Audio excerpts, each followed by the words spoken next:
ప్రశ్నకు జవాబు నేను చెప్తాను.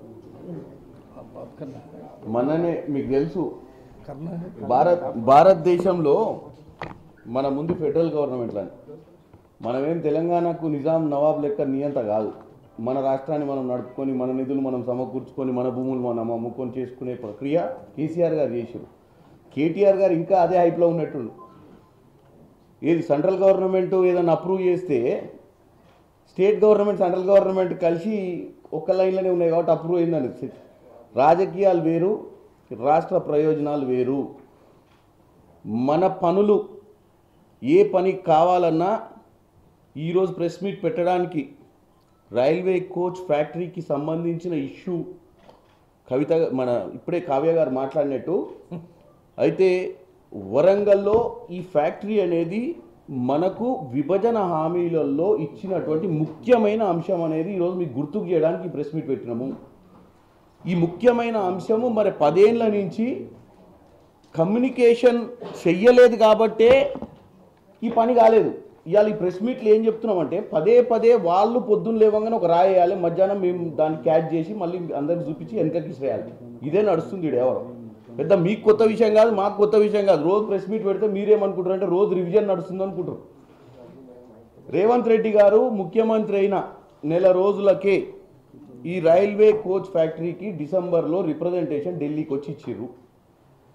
మళ్ళీ నెక్స్ట్ మార్చు, నెక్స్ట్ జూలై పదే రిప్రజెంటేషన్స్ ఇవ్వడం వల్ల ఆ ప్రెజర్ బిల్డప్ చేయడం వల్లనే వాళ్ళు ఈ పని చేసిర్రు. ఈ పని చేస్తే మరి బీజేపీ కాంగ్రెస్ ఒకటే అని వాళ్ళంటే ఇక వాళ్ళకున్నటువంటి ఆలోచన విధానాన్ని మనం అర్థం చేసుకోవచ్చు. అయితే ఇందాక ఈ రోజు కూడా పొద్దున మేము ఎంపీలము జితేందర్ రెడ్డి గారు స్పెషల్ రిప్రజెంటేటివ్ అందరం కలిసి స్పోర్ట్స్ మినిస్టర్ లేబర్ మినిస్టర్ గారిని కలవడం జరిగింది.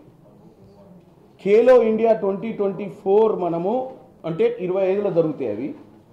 వాటి విషయంలో చర్చకు వచ్చినప్పుడు ఆయన ఓపెన్గా చెప్పిండు ఏమనంటే 25 మేము బీహార్కి ఆల్రెడీ ఇచ్చేసినాము, అంటే 26 మార్చిలో తెలంగాణకు ఖేలో ఇండియా ద్వారా అక్కడ కార్యక్రమాలు ఖేలో ఇండియా కార్యక్రమాలు తెలంగాణకు ఇస్తున్నాం ఆ రాష్ట్రానికని.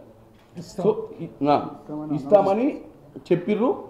దానికి సానుకూలంగా స్పందించారు. దానికి ప్రాపర్ ఆర్డర్ కూడా ఇస్తామని చెప్పారు. అంటే మేము చెప్పినాం కూడా, అడిగినాం కూడా, సార్ మరి మేము దీన్ని చెప్పాలా అంటే చెప్పమని చెప్పారు. అంటే 28 సార్ల ముఖ్యమంత్రి గారు ఢిల్లీకి ఎందుకు వచ్చిర్రు అనే దానికి ఇది ఒక సారాంశము. 3 సార్ల ప్రయత్నం చేస్తే కోచ్ ఫ్యాక్టరీ వచ్చింది ఒక్క సంవత్సరంలోనే. మన విభజన హామీలలో తెలంగాణ పడిపోవడానికి కారణం ఏంటంటే గత ప్రభుత్వంలో ప్రధానమంత్రి తెలంగాణకు వచ్చినా రిసీవ్ చేసుకుని పోయేటోడు కాదు, ఆయన ఢిల్లీకి వచ్చి ప్రధానమంత్రిని కలిసేటోడు కాదు.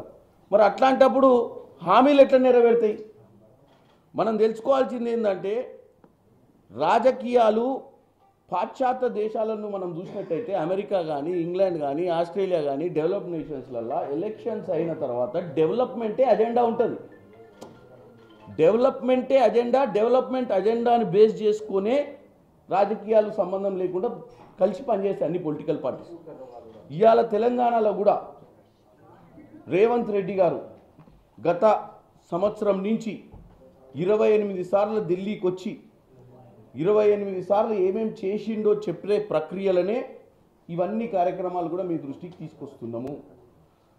రోజుకు ఏదో విధంగా తెలంగాణ ప్రజలను తప్పుతో పట్టియాలని చెప్పి వాళ్ళ హయాంలో వచ్చినటువంటి పర్మిషన్లను కూడా మా హయాంలో వచ్చినట్టు చెప్పుకుంటూ మమ్మల్ని బద్నాం చేసే ప్రయత్నంలో వాళ్ళు నెంబర్ 1 పొజిషన్లో ఉండామనే ప్రయత్నాన్ని తిప్పికొట్టే బాధ్యత మా మీద ఉంది. కాబట్టే ఈరోజు ఈ ప్రెస్ మీట్ పెట్టి సెంట్రల్ గవర్నమెంట్లో మనకున్నటువంటి పెండింగ్ ఇష్యూస్ అన్నిటినీ కూడా మేము కొత్తగా ఎంపీలైనటువంటి ఇక్కడ ఉన్నటువంటి సభ్యులందరం కూడా ముఖ్యమంత్రి గారు పర్యటన తర్వాత ఆయన ఎక్కడెక్కడైతే కలిసిపోతారో మంత్రుల్ని, ఆ మంత్రులతోటి కంటిన్యూ ఫాలో ప్రాసెస్లో మా మల్లురావి గారి ఆధ్వర్యంలో మేమందరం కూడా కంటిన్యూ ఫాలోఅప్లో డెఫినెట్గా సాధించి తీరుతామని తెలియజేస్తున్నాం.